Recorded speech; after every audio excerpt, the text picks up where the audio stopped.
कोविड-19 महामारी ने लोगों को उनकी सेहत को लेकर जागरूक करने का काम किया है।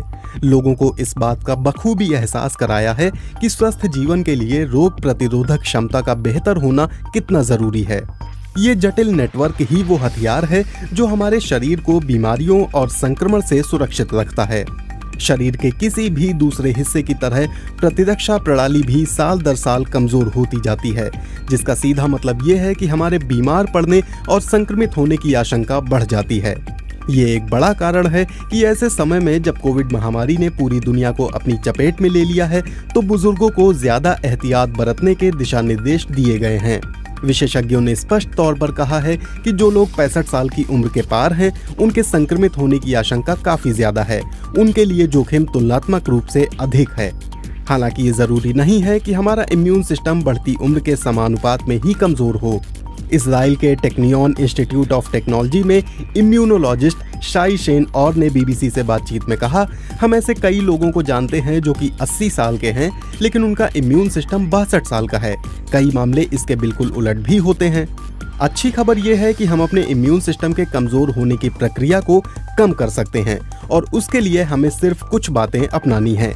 लेकिन इससे पहले कि हम उन चरणों की बात करें जिससे इम्यून सिस्टम को लंबे वक्त तक दुरुस्त रखा जा सकता है, ये याद कर लेना जरूरी है कि हमारा इम्यून सिस्टम काम कैसे करता है। इम्यून सिस्टम की 2 शाखाएं हैं। हर एक शाखा अलग प्रकार की श्वेत रुधिर कोशिकाओं यानी WBC, जिसे व्हाइट ब्लड सेल्स भी कहते हैं, इससे बनी होती है। ये कोशिकाएं खास तौर पर हमारे शरीर की सुरक्षा के लिए काम करती हैं। जन्मजात रोग प्रतिरोधक प्रतिक्रिया हमारे शरीर की सुरक्षा के लिए प्राथमिक तौर पर उत्तरदायी होती हैं। जैसे ही हमारे शरीर में कोई बाहरी चीज या रोगाणु प्रवेश करता है, हमारा इम्यून सिस्टम एक्टिव हो जाता है। ब्रिटेन स्थित बर्मिंघम यूनिवर्सिटी के institute of inflammation and ageing में डायरेक्टर जेनेट लॉर्ड कहती हैं, इस प्रतिक्रिया में न्यूट्रोफिल्स होते हैं जो मुख्य तौर पर बैक्टीरिया पर हमला करते हैं। मोनोसॉट्स इम्यून सिस्टम को व्यवस्थित करने में मदद करते हैं और साथ ही ये दूसरी प्रतिरक्षा कोशिकाओं को संक्रमण के खिलाफ अलर्ट करने का भी काम करते हैं। इसके अलावा NK यानी किलर सेल्स भी होती हैं जो वायरस और कैंसर से लड़ने का काम करती हैं। जब हम बूढ़े होने लगते हैं तो ये तीनों कोशिकाएं भी तुलनात्मक तौर पर ठीक से काम नहीं कर पाती।